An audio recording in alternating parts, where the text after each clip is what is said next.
tomar en consideración, habrá que analizarla, habrá que pensar al respecto y si alguien nos pregunta, deberíamos de tener alguna posición al respecto. Bien, solo permítanme que tengo que arreglar algunos asuntos acá previamente.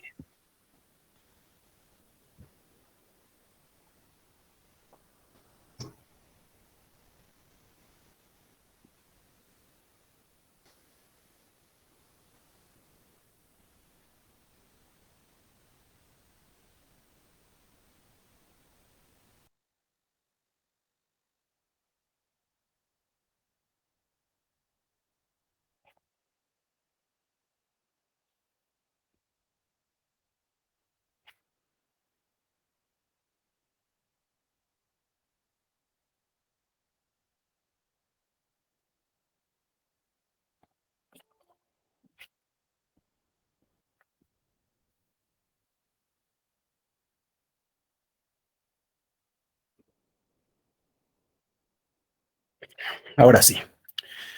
Entonces decíamos, hay una realidad ahí que no podemos dejar de lado, tenemos que considerar qué es lo que está pasando, debemos de estar informados, debemos de saber cuáles son los motivos del conflicto, qué piensa una parte, qué piensa la otra parte, porque siendo parte nosotros de la Universidad de San Carlos tenemos que ser conscientes de qué es lo que está ocurriendo, qué es lo que está pasando, y si alguien en alguna oportunidad nos hace una pregunta, pues también tenemos que tener la posibilidad de responder, ¿verdad?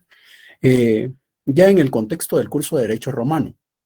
Eh, Antes de hablar de el programa, de las unidades, del contenido, de la evaluación, de la bibliografía, pues vamos a dedicar esta clase al primer tema, porque solo sabiendo qué es el derecho romano vamos a poder después considerar cómo está contenido, cómo está el programa, cómo va a ser evaluado. Entonces, el día de hoy nos vamos a dedicar a hablar de qué es el derecho romano. ¿Y qué es lo que esperamos? Lo que esperamos es que al final de esta reunión, cada uno de nosotros esté en la capacidad de poder dar una definición de qué es el derecho romano. Entonces les voy a exponer qué es el derecho romano. Para eso voy a compartir una presentación.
Bien, vamos a hablar del derecho romano.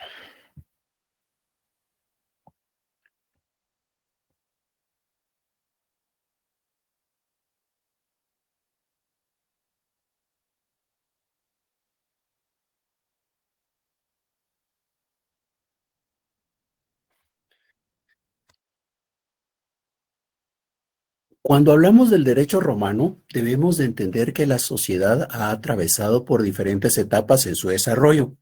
¿Cuáles han sido esas etapas por las que ha atravesado la sociedad? Esto es válido no solamente para Roma, para Europa o para una en particular, esto es válido para todas las sociedades.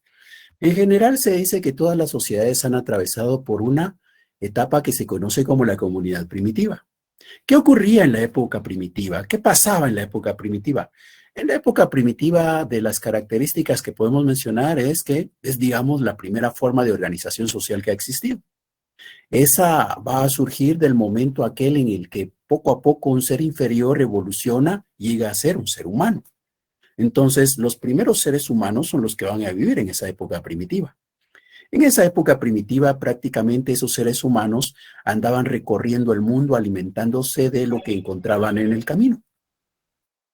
Y en ese contexto se asentaron en algún momento para poder establecerse, para poder tener un espacio en donde guardar cosas, por ejemplo. Esa es la comunidad primitiva. Cuando nos hablan de los dinosaurios, cuando nos hablan de los hombres salvajes que vestían pieles, pues es la época primitiva. Luego hay otra época, esa es la época del esclavismo. La época del esclavismo ya es una etapa superior. Si nosotros, por ejemplo, sabemos sobre las películas que presentan en la época de la Semana Santa, bueno, pues esas películas en donde aparecen los romanos, esas películas en donde a veces están los griegos, esas películas normalmente nos muestran a personas que están trabajando bajo el látigo de alguien más. Esa es la época del esclavismo. Esa es la segunda etapa que alcanzó la sociedad.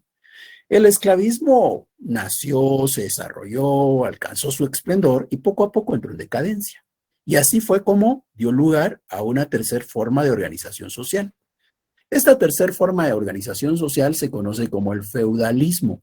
El feudalismo es una etapa en la cual ya no hay esclavos.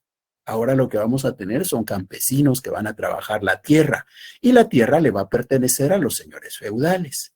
Si nosotros quisiéramos tener una imagen de la época feudal, podríamos pensar en los caballeros que vestían armaduras y que montaban a caballo y que cargaban una lanza y que a veces hacían combates de lanza a lanza o en caballo y se enfrentaban protegidos con esas armaduras y que vivían en castillos y que alrededor de los castillos había algunos poblados. Bueno, pues esa es la época del feudalismo.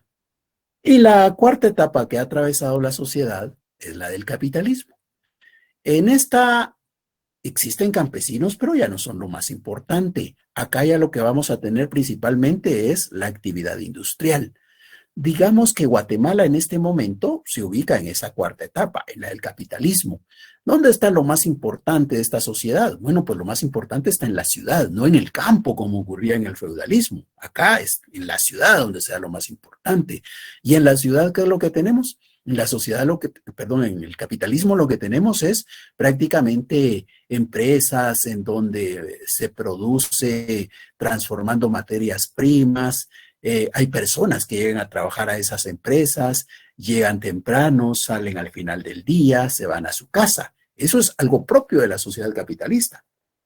En ninguna época anterior, las personas iban a trabajar, se quedaban una jornada y luego salían de regreso a su casa. Eso no pasaba antes. Por ejemplo, en la comunidad primitiva no había empresas. Todos andaban juntos, cazando, pescando, recolectando frutos. En la época del esclavismo, ahí los esclavos vivían en la misma hacienda, en la misma finca del dueño. No tenían una casa propia. No es de que, ya terminé mi jornada, señor esclavista, me voy a ir a mi casa. O ya marqué. No, no, no, eso no era así, ¿verdad? Igual en el feudalismo los campesinos vivían en el campo, en las parcelitas que les daba el señor feudal, pero ellos tampoco tenían libertad para poder irse. Solo en el capitalismo es donde existe esa condición para los trabajadores. Bueno, aquí tenemos una imagen general de cada una de esas cuatro etapas por las que ha atravesado la sociedad en su desarrollo. Ahora, el derecho es importante en estas etapas y veamos a nosotros cuáles son las etapas que nos van a preocupar en este curso. En este curso realmente no nos interesa el feudalismo, no nos interesa el capitalismo, nos interesa algo que ocurrió antes de esas etapas. Nos interesa el esclavismo, ese esclavismo que de alguna manera implica un cambio para la comunidad primitiva. Entonces, la comunidad primitiva fue evolucionando y al interior de esta surgió esto que llamamos esclavismo.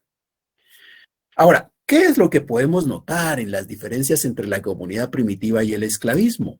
Bueno, pues primero veamos qué es lo que existe. En general, en toda sociedad existen necesidades. Hoy nosotros tenemos necesidades. Necesitamos comer, necesitamos vestirnos, necesitamos de una casa, necesitamos de internet, necesitamos de un dispositivo, necesitamos de un libro, necesitamos de un cuaderno. Pero así como hoy nosotros tenemos necesidades, también existieron en el feudalismo, en el esclavismo y en la comunidad primitiva. En la comunidad primitiva, el hombre primitivo necesitaba comer, necesitaba vestirse, necesitaba protegerse de las fuerzas de la naturaleza, de esos grandes animales a los cuales se tenía que enfrentar o de los cuales tenía que escapar. En la comunidad primitiva, como en todas las demás etapas, siempre han existido necesidades. Ahora, ¿con qué se satisfacen las necesidades? Las necesidades se satisfacen con lo que esta sociedad logra producir. Pero en la comunidad primitiva, lo que producían aquellos hombres era tan poquito que no alcanzaba a cubrir las necesidades. Es algo así como que todos nosotros fuéramos una comunidad primitiva, ¿verdad? Y andábamos cazando animales y matábamos un animal y nos lo comíamos. Pero no quiere decir, ¡ay, qué satisfacción! Yo no tengo ya más hambre, mi estómago ya no ruge, ya no hacen ruido mis tripas. No, en aquella época mataban un animal y aún así seguían con hambre. Es algo así como estamos muy hambrientos, ¿verdad? Y nos dan una tortillita, no quiere decir que ya satisfecho totalmente, no. Sigue el hambre ahí presente, ¿verdad? Igual era en la comunidad primitiva. En la comunidad primitiva, estos seres humanos no eran capaces de producir lo suficiente como para cubrir sus necesidades. Esta era como una comunidad que siempre vivía con hambre entonces. Pero ¿qué pasó con esa comunidad con el paso del tiempo? Esa comunidad primitiva fue desarrollando y gracias a qué? Bueno, pues esta comunidad primitiva poco a poco fue mejorando sus instrumentos para trabajar.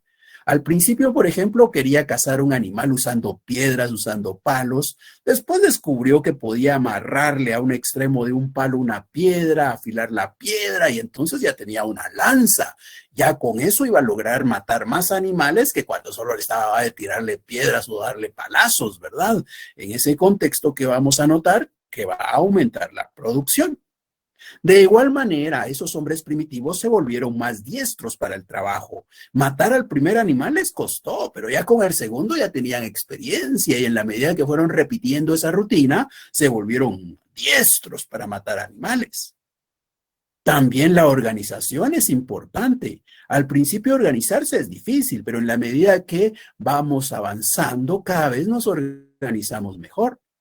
Entonces, estos hombres primitivos perfeccionaron sus instrumentos de trabajo, se volvieron más diestros, se organizaron mejor y eso permitió que aumentaran los volúmenes de producción. En estas condiciones podríamos decir que en esa comunidad primitiva ya logran satisfacer plenamente sus necesidades, ¿verdad? Sin embargo, ese proceso de desarrollo no se va a detener. Después ve el hombre primitivo que podría hacer una lanza utilizando metales, por ejemplo. Y obviamente, en la medida que sigue y sigue y sigue cazando animales, cada vez se vuelve más diestro, cada vez se organiza mejor. Y eso hace que llegue un momento en el cual, allá en la comunidad primitiva, fueron capaces de producir más allá de sus necesidades. Cuando en esa comunidad primitiva fueron capaces de producir más allá de sus necesidades, aquí va a surgir un concepto importante para nosotros. Esta parte del producto que supera a las necesidades, la vamos a llamar excedente económico. Y ese excedente económico va a producir muchos cambios para esa sociedad. Imagínense cuando andaban cazando animales, bueno, pues andaban cazando animales de un lugar a otro, mataban uno, se lo comían y seguían buscando otro. Pero cuando ya tenían un excedente económico, pues resulta que ese excedente económico era una parte de producto que tenían ahí guardado, pero definitivamente no podían seguir cazando otro animal si ahí había una carne que conservar, que cuidar, que guardar. Entonces, en ese contexto, poco a poco, estos seres humanos dejaron de ser nómadas y se volvieron sedentarios. ¿Por qué? Porque cazaban animales y había que guardarlos en algún lugar, pero no era de dejarlos ahí olvidados, ¿verdad? Sino había que regresar al final del día. Así fue como prácticamente dejaron de ser nómadas y se volvieron sedentarios. Entre tantas cosas que pasaron, ¿verdad? Bueno, pero aquí entonces podemos notar algunas diferencias entre la comunidad primitiva. ¿Por qué? Porque cuando surge el excedente económico, ese excedente económico del que habíamos estado hablando, cuando surge ese excedente económico, fue necesario que alguien lo cuidara, lo administrara. Y ese que lo cuida, ese que lo administra, pasados los días, empezó a decir que el excedente era de él y no de todos. Cuando eso está surgiendo ahí, la sociedad está cambiando. Aquella comunidad primitiva era una en donde todos eran iguales. donde nadie tenía nada en propiedad, nada era privado, todo era de todos. Cuando aquellos señores que administran el excedente empiezan a decir que es de ellos y no de todos, entonces ellos empiezan a marcar una diferencia, empiezan a mostrarse distintos a los demás, empiezan a decir nosotros tenemos y ustedes no tienen. Cuando surgen esos grupos donde hay unos que tienen y otros que no tienen, estamos ante la propiedad privada. Y la propiedad privada hace que existan las clases sociales. Entonces, la comunidad primitiva, cuando hace aparecer el excedente económico y este distingue a unos que tienen y otros que no tienen, es decir, surge la propiedad privada y consecuentemente la división de la sociedad en clases, dejamos atrás la etapa de la comunidad primitiva y saltamos al esclavismo. El esclavismo es una sociedad entonces en donde ya existe esa propiedad privada, ya hay alguien que dice esto es mío y no de todos, ya es una sociedad en donde hay clases sociales, es decir, las personas ya no todas son iguales, hay unas que se diferencian de otras. ¿Y por qué se diferencian? Porque unos tienen y otros no tienen. Entonces, imaginémonos esas circunstancias y veámoslas acá, en donde podemos notar las diferencias que hemos estado hablando, ¿verdad?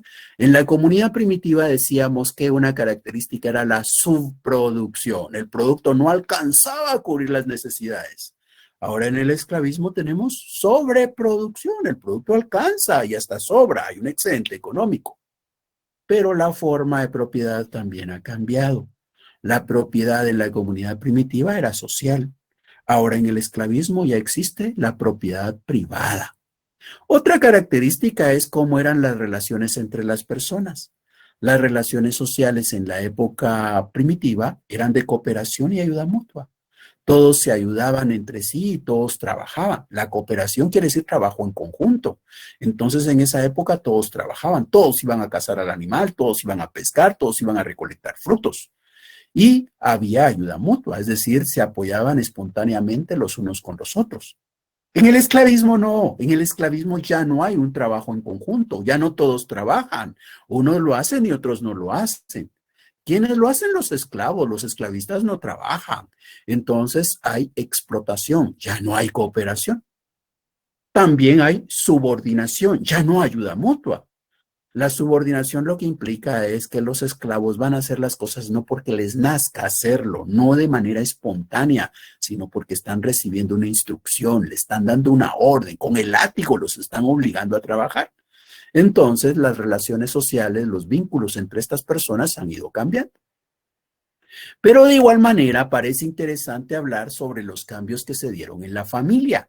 Porque en la época primitiva realmente lo que teníamos era un conjunto de hombres, un conjunto de mujeres y un conjunto de niños. Los hombres y las mujeres mantenían relaciones entre sí y daban lugar al nacimiento de niños. Pero las relaciones eran de tal manera que una mujer tenía relaciones con todos los hombres de la comunidad y un hombre tenía relaciones con todas las mujeres. Así era en esa época primitiva. Por tanto, cuando nacían los niños, bueno, no se sabía quién era el padre del niño, ¿verdad? La madre sí, porque la naturaleza ha sido benevolente con las mujeres, pero en el caso de los hombres, ellos no sabían quiénes eran sus hijos. La comunidad primitiva se caracterizó por eso, por ser un conjunto de hombres, un conjunto de mujeres y un conjunto de niños. Todos estos hombres eran padres de esos niños, todas estas señoras eran madres de aquellos niños, pero no era que el niño dijera, ay, él es mi papá, él es mi papá. O que un hombre primitivo dijera, ah, yo tengo que ver cómo saco adelante a este chiquito, o que este es mi hijo, ¿no? Saber quién de todos es. Entonces hay que apoyarlos a todos. Así era en la época primitiva. En la época del esclavismo, no. En la época del esclavismo ya la familia ha cambiado. Se ha vuelto monogámica. Monogámica, ¿por qué? Porque ya el hombre quiere saber quiénes son sus hijos. ¿Se recuerdan que decíamos que surge la propiedad privada cuando alguien viene y se apropia del excedente? Pero ese que se ha apropiado del excedente empieza a preocuparse y dice, ay, ahora cuando yo muera, ¿a quién se lo dejo? Entonces se lo tengo que dejar a mis hijos, diríamos nosotros ahora, ¿verdad? Pero ¿y quiénes son mis hijos? No sé quiénes son. Entonces hay que cambiar la familia. Ya no podemos mantener una familia en donde hay un conjunto de hombres, un conjunto de mujeres y un conjunto de niños.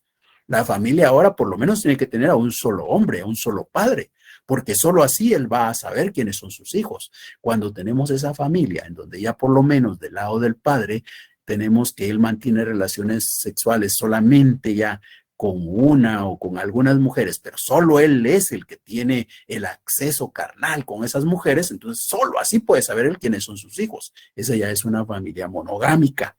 De igual manera, nos damos cuenta, en la época primitiva todos son dueños de todos, nadie tiene un hijo en particular, todos son padres de todos son madres de todos son dueños de todo, todos se comen el animal que matan, todos se comen los frutos que recolectan. La propiedad es social, por eso. Bueno, pues ¿cómo regulaban sus relaciones? Las regulaban con la costumbre.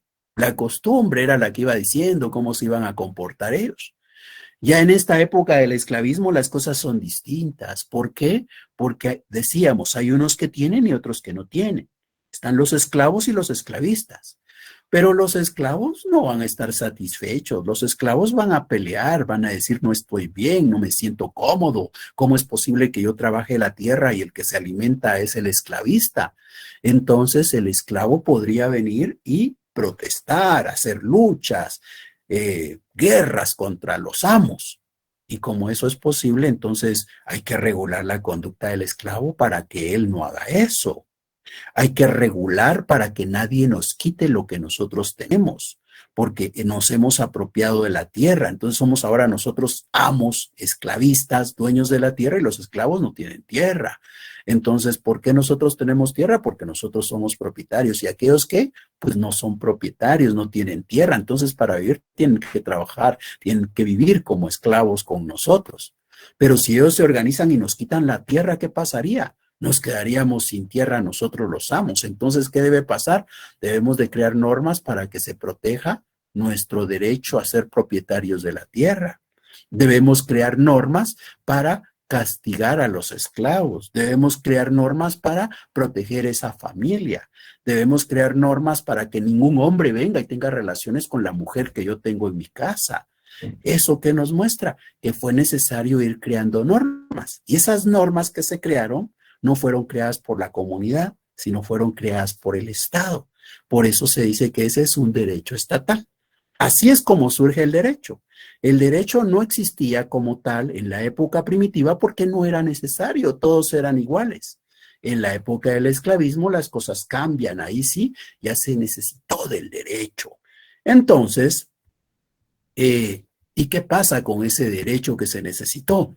¿Cuáles fueron las primeras sociedades que podemos ubicar?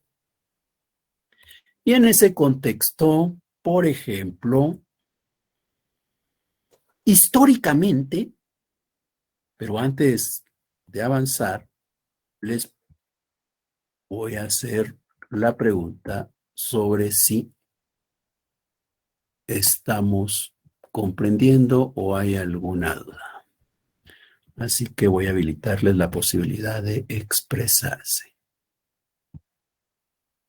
Bueno, si alguien tiene alguna duda, puede plantearla, por favor, oralmente, con el micrófono abierto.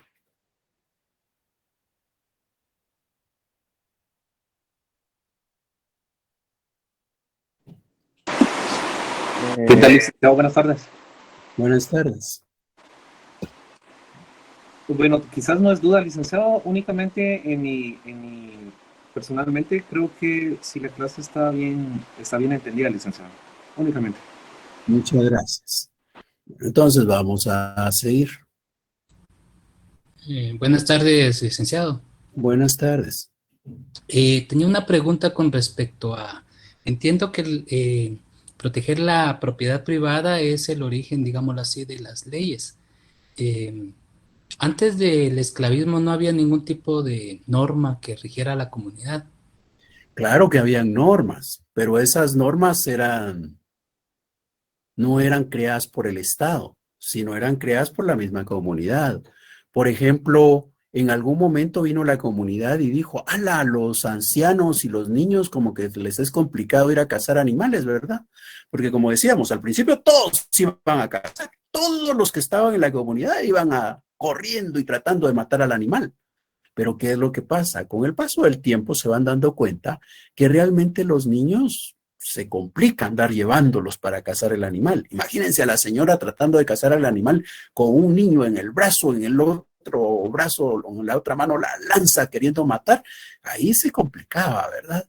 O a los ancianitos, imaginémonos que están usando bastón y corriendo tras del animal, de repente el animal se da vuelta, ¿verdad? Y pobre el ancianito. Entonces, ¿qué hicieron estos hombres primitivos? Poco a poco fueron creando normas, pero eran normas creadas por la comunidad. Ellos en conjunto decidieron, no, mejor que los niños y los ancianos se queden acá y vamos solo los adultos jóvenes, ¿ya? Esa es una norma. O cuando dijeron, por ejemplo, bueno, pues que las señoras se queden a cuidar a los niños y nosotros nos vamos a cazar, a recolectar o a pescar, también es otra norma. Entonces, ¿qué tenemos? Que ellos fueron creando normas, pero esas normas son creadas por esa comunidad, por todos esos seres humanos. En cambio, en el esclavismo vamos a tener otra vez normas, pero estas normas no son creadas por todos, sino lo que se ha hecho en esa sociedad esclavista es que hay alguien que tiene el poder económico y con ese poder económico crea una estructura política para crear normas. Las normas que va a crear el Estado no son las normas que todos quieren, sino son las normas que favorecen a los intereses de los que tienen el poder económico, de los que tienen el poder político. Entonces, claro, en la comunidad primitiva hubo normas también, pero fueron creadas por la sociedad y por eso se dice que ese es un derecho consuetudinario, va surgiendo de la práctica diaria que vive esa sociedad. Mientras que en la sociedad esclavista, lo que hubo principalmente fueron normas emitidas por el Estado.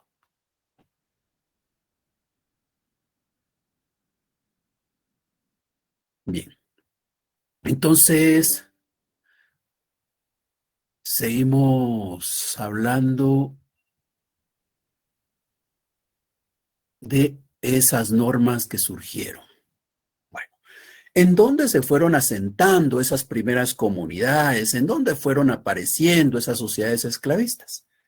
Bueno, pues muchas de estas en lo que hoy se conoce como Oriente, digamos, el cercano Oriente, después de Europa, donde viene la parte de Asia, por ahí se fueron estableciendo.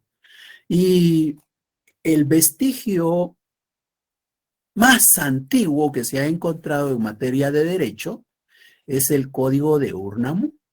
El Código de Urnamú es lo más antiguo que se ha encontrado. Y ahí habían normas. Fueron las primeras normas. ¿Y quién creaba esas normas? Se llama Urnamú, porque Urnamú era, digamos, el rey, la autoridad política en esa comunidad. Y normalmente esa autoridad política era la que creaba las normas. Pero muchas veces cuando creaba las normas no decía, vamos a conformar un grupo de representantes de esta sociedad y en conjunto nos ponemos de acuerdo sobre cuáles van a ser las normas. No. Muchas veces estos señores lo que hacían era decir que ellos eran, digamos, el enlace entre todos los seres humanos y los dioses. Y que entonces las normas no eran dadas por los seres humanos, sino eran dadas por los dioses. Y que los dioses eran los que se las revelaban a ellos. Y que ellos, representantes de los dioses en este mundo, lo único que hacían era dárselas a conocer. Claro, en esa época había muchos dioses, no como ahora, ¿verdad? Ahora nosotros reconocemos solo un dios, pero en aquella época había un dios casi que para cada uno de los fenómenos naturales que encontraba. Otra sociedad donde después de Urnamú podemos encontrar un vestigio jurídico es el Código de Hammurabi. El Código de Hammurabi es una estela, como la tenemos ahí en la figurita, una estela en donde en esa estela, en la parte de abajo, pues estaban anotadas las normas. Igual, aquí lo que tenemos en la parte superior de la estela es a Hammurabi, que era el rey de esa parte del mundo. Hammurabi que está recibiendo prácticamente las leyes de los dioses. Entonces, no es que ellos crearan las normas en el contexto, ¿verdad? Sino ellos lo que decían son, los dioses nos las han revelado, los dioses nos han dicho, haz esta figura, escribe ahí las normas y dáselas a conocer a tu pueblo, ¿ya? Los dioses. Y eran los dioses los que castigaban. Uno dirá, ay, pero ¿cuándo va a aparecerse un dios y va a castigar? Imaginémonos cómo era el asunto. Se recuerdan que hemos hablado de la importancia que era que el padre supiera quiénes son sus hijos. Si una mujer era infiel, el padre no iba a saber quiénes eran sus hijos.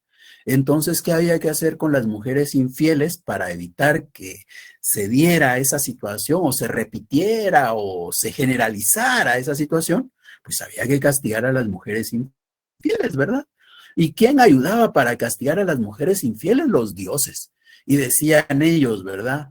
Vamos a sumergir a esta mujer que ha sido infiel porque yació con un hombre que no era su esposo. Entonces, ¿qué hacemos? La sumergimos en el río. ¿Ya? La sumergen en el río. La sumergen en el río y decían, si el dios del río cree que ella es inocente, le va a permitir salir de esas aguas. Si el dios del río cree que es culpable, la va a condenar a la muerte, va a ahogarse. Así era, o sea, los dioses daban las normas, los dioses eran los que juzgaban. El código de Hammurabi. Igual después hubo otro vestigio que hay de derecho, son las leyes hititas. Las leyes hititas también van a reconocer a los dioses como los elementos importantes. Son dos tablas prácticamente, en este caso son tablas las leyes hititas, ¿verdad? Y cada una de las tablas encerraba un conjunto de 100 normas aproximadamente. Otro elemento más reciente es un código asirio.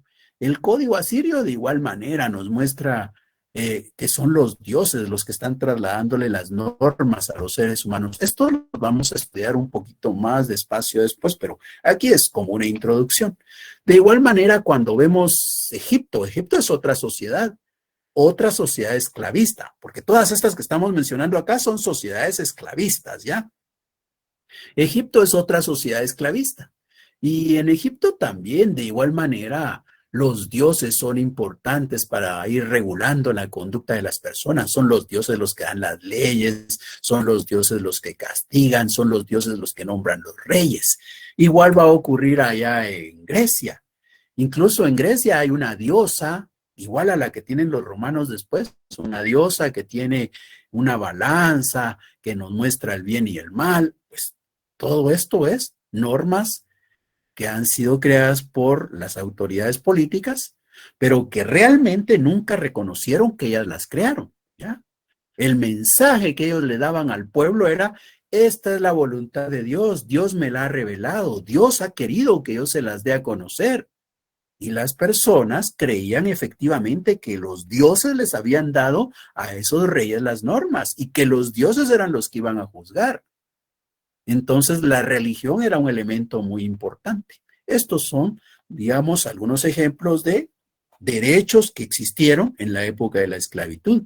Todos orientados ¿a qué? A proteger la propiedad privada, a que nadie le quite la tierra, a que nadie le quite lo que tienen a los amos, a permitirles que castiguen a los esclavos, a proteger la familia, ¿verdad? Para evitar que el padre desconozca quiénes son realmente sus hijos. Hacia eso iban dirigidas las normas entonces. En ese contexto es que nosotros ahora vamos a estudiar otro derecho que también se dio en la época de la esclavitud, y este es el derecho romano. Ahora, del derecho romano, ¿qué es lo que podemos decir? El derecho romano, como se escucha, ¿verdad? Hay dos voces ahí, la voz derecho y la voz romano. Derecho romano, dos conceptos. ¿Qué es el derecho? ¿Qué es el derecho? Es algo que hemos estudiado nosotros ya en nuestro primer semestre, ¿verdad? En nuestro primer semestre, un concepto clave es ¿qué es el derecho? ¿Alguien que me recuerde qué es el derecho según lo que estudiaron el semestre anterior? El conjunto de normas utilizados para regular el comportamiento en sociedad. Muy bien, efectivamente, el derecho podemos entenderlo así, como un conjunto de normas, ¿verdad? Regulan la conducta externa de las personas. La conducta externa, eso lo han estudiado ustedes detenidamente, ¿verdad? Sabemos que al derecho no le importa qué estoy haciendo yo encerrado en mi cuarto, salvo que lo que yo esté haciendo en mi cuarto le produzca daños a los demás. Por eso es que es la conducta externa la que se va a regular. ¿Por qué? Porque con la conducta externa regulada lo que buscamos es evitar que una persona le dañe a otro, le quite a otro, ofenda a otro, ¿verdad? Ahora, si solo yo estoy en un espacio, ahí el derecho no se va a preocupar. Por eso le importa la conducta externa. Que esté pensando, que esté sintiendo, al derecho eso no le importa la conducta externa. Y como bien dijo el compañero, ¿verdad? Ya sabemos que el derecho es un conjunto de normas que regulan la conducta externa de las personas. A eso que ya sabemos le vamos a agregar lo relacionado con romano. Y cuando decimos que es romano, romano quiere decir que estamos refiriéndonos a un espacio, a un ámbito geográfico. ¿Y dónde está Roma? Hoy nosotros sabemos que Roma está en Italia, ¿verdad? Incluso hasta hay un equipo de fútbol que se conoce como Roma. Bueno, pues Roma es una ciudad que está en Italia. Roma es la capital, allá en Italia está esa ciudad, ¿verdad? ¿Y dónde está Italia en Europa? Primero debemos de saber que está en Europa, eso pensaría yo que todos lo tenemos entendido, ¿verdad? Ahora, ¿dónde está en Europa? Italia es fácil de ubicarla porque si la vemos así de lejos pareciera que es una bota, ¿verdad? El territorio de Italia es una bota. Bueno, pues Italia está en Europa, tiene esa forma de bota, es una como península que tiene la forma de bota, esa es Italia. Y ahí en Italia está Roma. Eso es hoy Roma, ¿ya? En nuestros días, cuando hablamos de Roma, hablamos de esa ciudad que está en medio de esa bota, o muy en la parte superior de la bota, diríamos, ¿verdad? Bien, pero Roma no siempre ha sido eso. Roma fue otra cosa en su momento. Cuando surgió Roma, cuando se fundó Roma, sí era un pedacito como ese que tenemos hoy identificado. Pero Roma evolucionó. Y si nosotros nos damos cuenta ahí, este mapita está pintado, ¿verdad? Está pintado. Hay un color verde y hay un color amarillo. Pues todo eso que está coloreado es lo que llegó a ser Roma en algún momento. O sea, Roma fue una sociedad que le hizo la guerra a los pueblos vecinos para irlos dominando, para irlos derrotando. Y en la medida que los derrotaba, hacía que esas tierras se volvieran de Roma. Entonces, imagínense cuánta guerra hicieron los romanos, ¿verdad? Cuánta guerra para que ese pedacito que hoy tenemos allá en la ciudad, poco a poco se fuera extendiendo y llegara a ocupar todo eso que hoy está de verde y que está de amarillo en este dibujo. Eso fue Roma. ¿Cuándo ocurrió eso? Bueno, pues eso ocurrió entre el año 753 antes de Cristo y el 565 después de Cristo. Desde el 753 antes de Cristo, que es cuando se da la fundación de Roma, haciendo ese pedacito que veíamos al principio, hasta el 565, que prácticamente llegó a ser todo eso que tenemos coloreado. Esos son los años en los que Roma fue, digamos, una sociedad importante. Ahora, ¿cuántos años hay del 753 al 565 después de Cristo aproximadamente? ¿Alguien que nos haga el cálculo ahí? 1200 años. Sí, casi 1200 años, ¿verdad? Porque se recuerdan que es 753 antes de Cristo, ¿ah? Después del año 753 no sigue el 754, sigue el 752, después el 751 hasta que llegamos al año cero, ¿verdad? Y el año cero es cuando nace Cristo, nace Jesús. Y de ahí en adelante, pues ya venimos sumando, ¿verdad? Y hoy llegamos al 2022 y el otro será el 2023. Bueno, pues entonces del 753 al cero y luego del cero al 565, como dijo el compañero, estamos hablando de casi 1200 años. Eso fue lo que duró esto que llamamos Roma, el Imperio Romano. Roma como tal, la época que vamos a estudiar nosotros duró ese tiempo, casi 1200 años. Nos damos cuenta, 1200 años.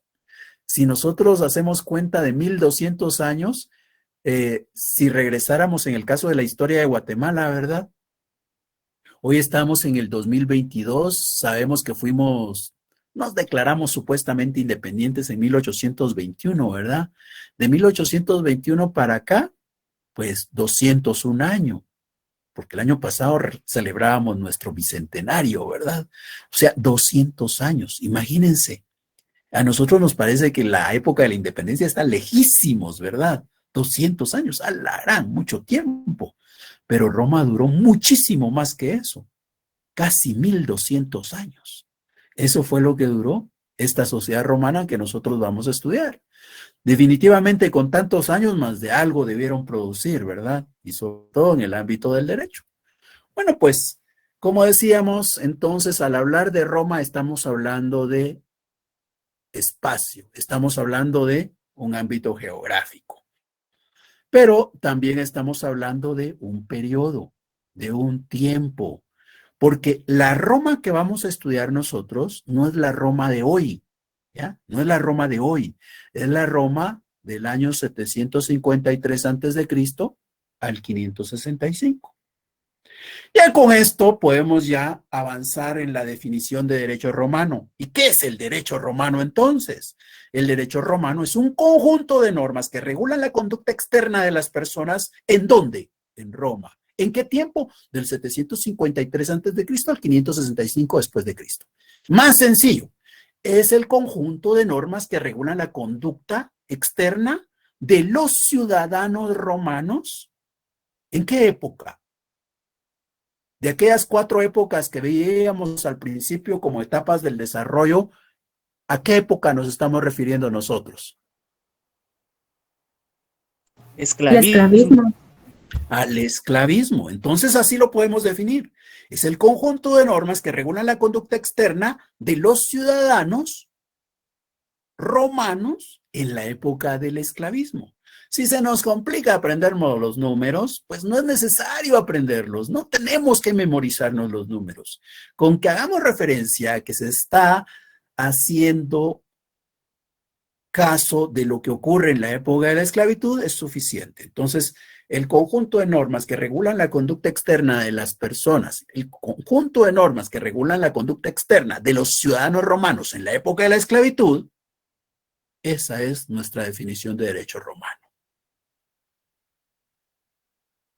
Ahora, ¿por qué estudiamos ese derecho romano? Porque alguien dirá, ¡ala, pero ¿para qué vamos a estudiar algo que pasó? Imagínense 565 después de Cristo y estamos en el 2022.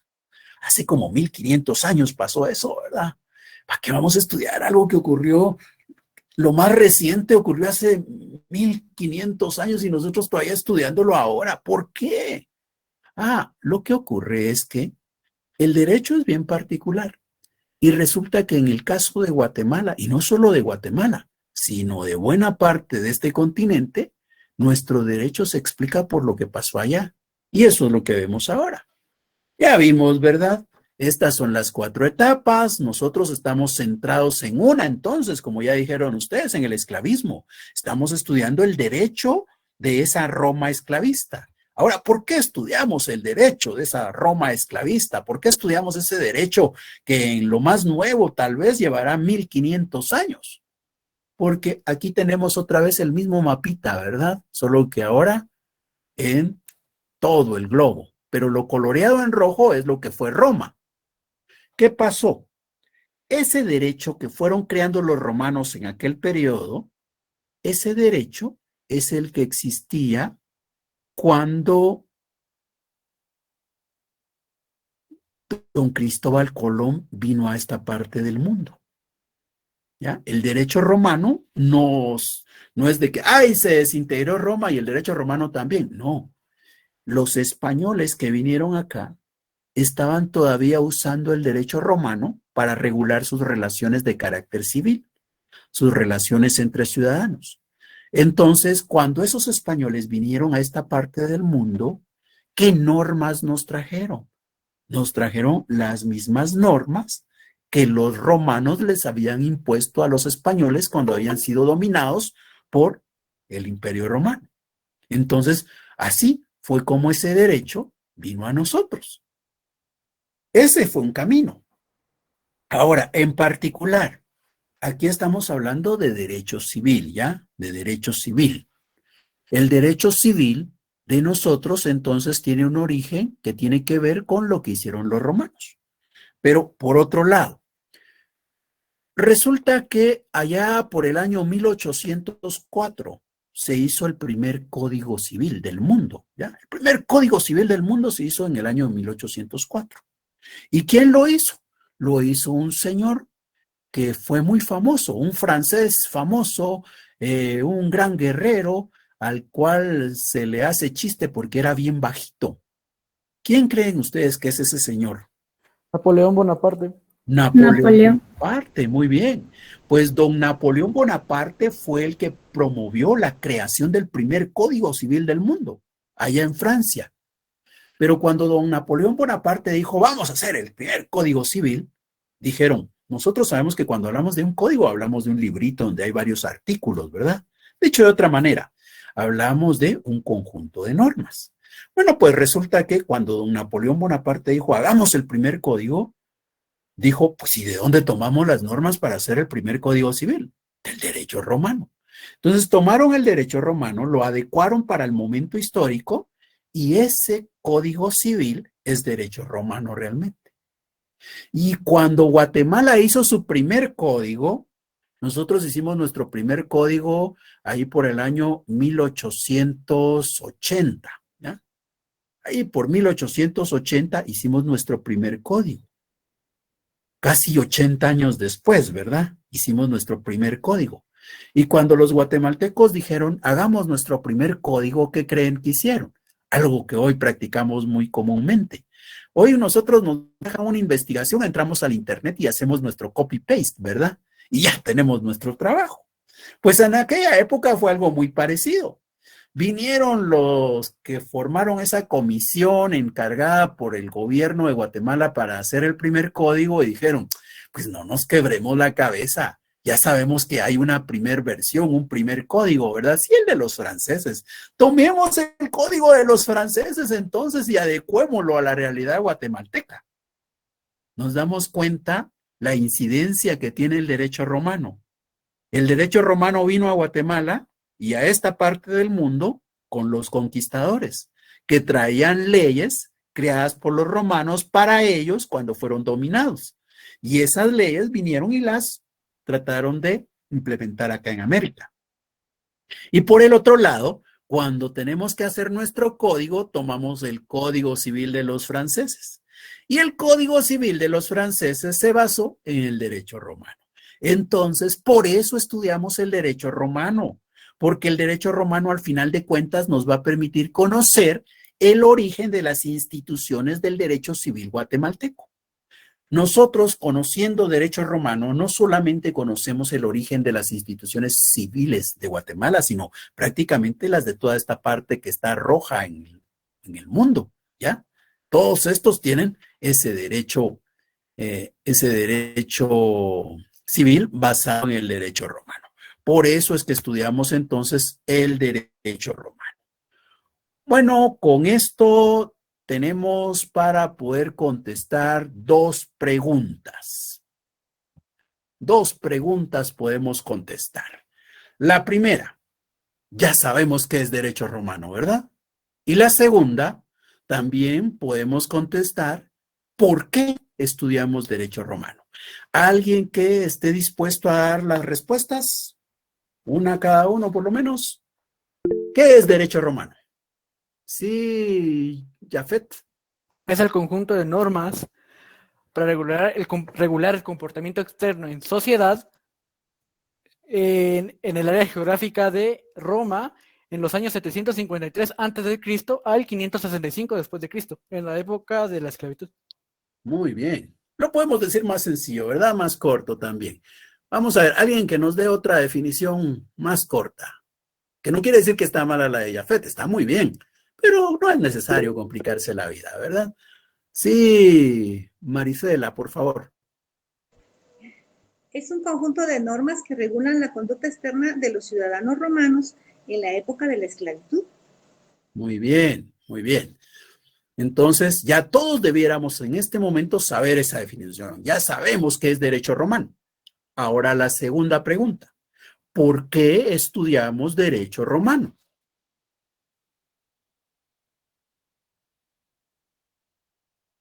Sí, Allen Martínez.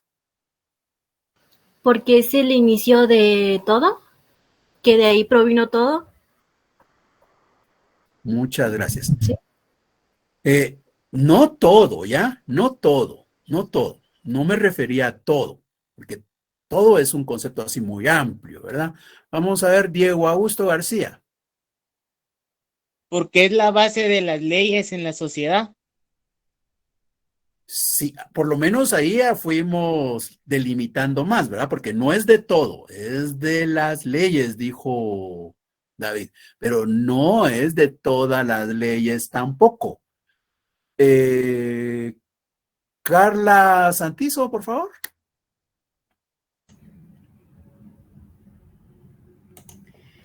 Porque fueron las leyes que traían los conquistadores a América y más que todo el Código Civil, enfocado en el Código Civil. Muy bien, eso es lo que hay que precisar, ¿ya?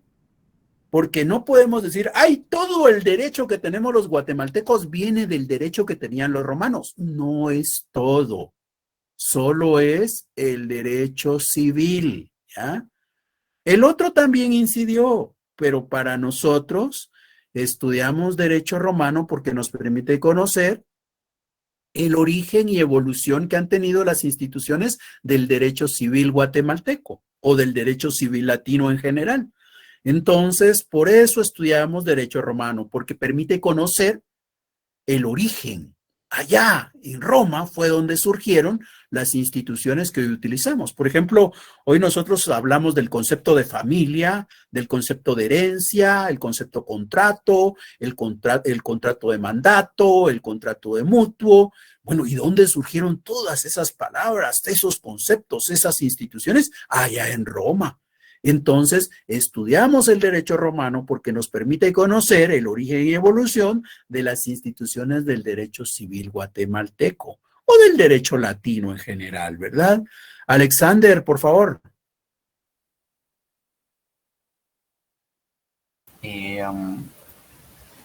Estudiamos derecho romano para poder comprender el aparato jurídico y legal de la actualidad. No, Alexander, porque no es todo el derecho, ¿ya? No es todo el derecho. Es fácil equivocarse, ¿ya? Es fácil creer que es de todo el derecho, pero no. Lo estamos estudiando porque es el origen del derecho civil, ¿ya? Sí, Stephanie.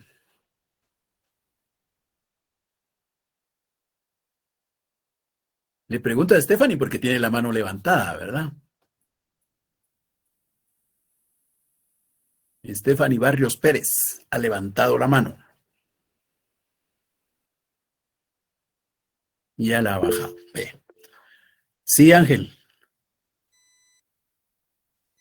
Ángel Estrada. Me parece que es que lo estudiamos nosotros porque el derecho guatemalteco se basó en el derecho francés, perdón, sí, me parece que sí, en las leyes de Francia, ¿verdad?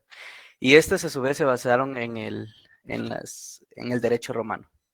Muy bien, ya estamos. Bien. ¿Alguien tiene alguna duda, sí, Maynor?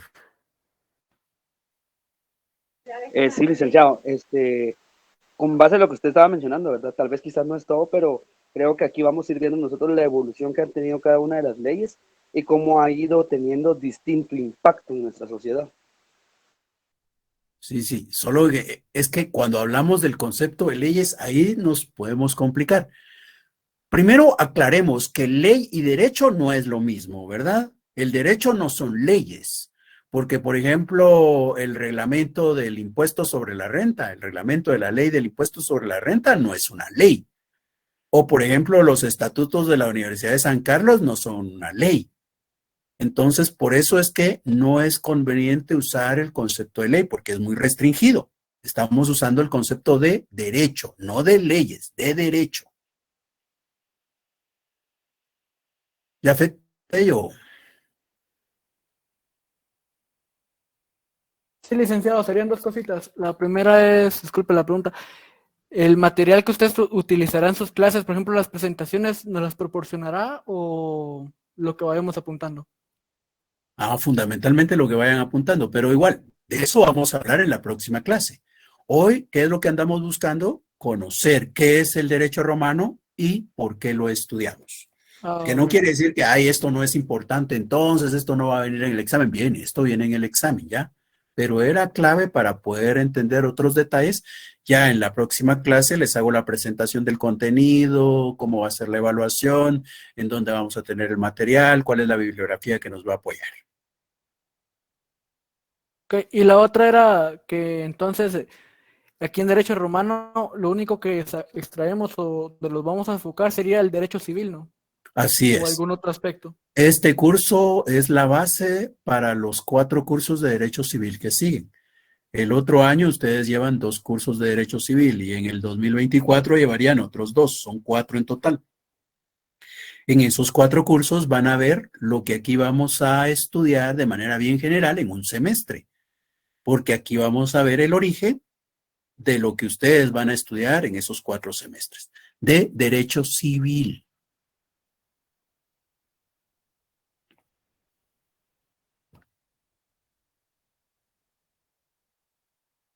Bien, si no hay dudas, entonces, bienvenidos al curso. Les agradezco la atención y estaríamos nuevamente en clases el próximo jueves. Ese día sí, ya hago la presentación del curso y hablamos de los materiales y de la metodología y de los exámenes y de todo lo demás. Entonces, sí, Jennifer, antes de terminar. Sí, perdone. ¿Usted, la otra clase entonces nos va a decir qué libro vamos a utilizar o no lo podría decir de una vez? Es que más que todo es porque se termina el libro o a veces no alcanzamos a tiempo a comprarlo, ¿verdad? Entonces, No, pues, ese libro no se termina, está en electrónico, no se acaba, no se preocupe. ok. Sí, Ruth. Licenciado, buenas tardes. Yo tenía una duda. Usted mencionó que el derecho romano pues también abarca lo del derecho latinoamericano. Algo escuché yo, ¿no? ¿Me podría explicar un poquito más sobre eso? ¿Qué idioma hablaban los romanos, Ruth?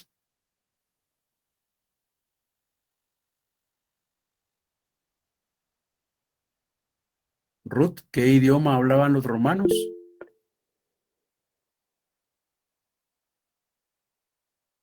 Colaboremos, Ruth. Sí, licenciado. Los romanos, ¿perdón? Disculpe, licenciado, diga. No, los romanos no hablaban romano, ¿verdad? Hablaban latín. Hablaban latín, ya, hablaban latín. El latín es la lengua base del español y de otros idiomas, ¿verdad? Por eso es que esta parte del mundo decimos que es Latinoamérica, ¿ya? Por eso hablaba de el derecho latino. Pero en nuestro caso, con decir Guatemala es bastante. Perfecto, licenciado, gracias. Para servirle.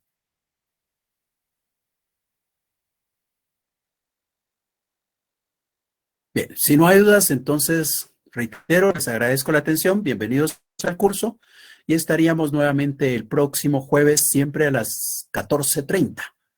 Muchas gracias por su atención, se cuidan y hasta el jueves. Igualmente. Feliz tarde. Feliz tarde. Gracias.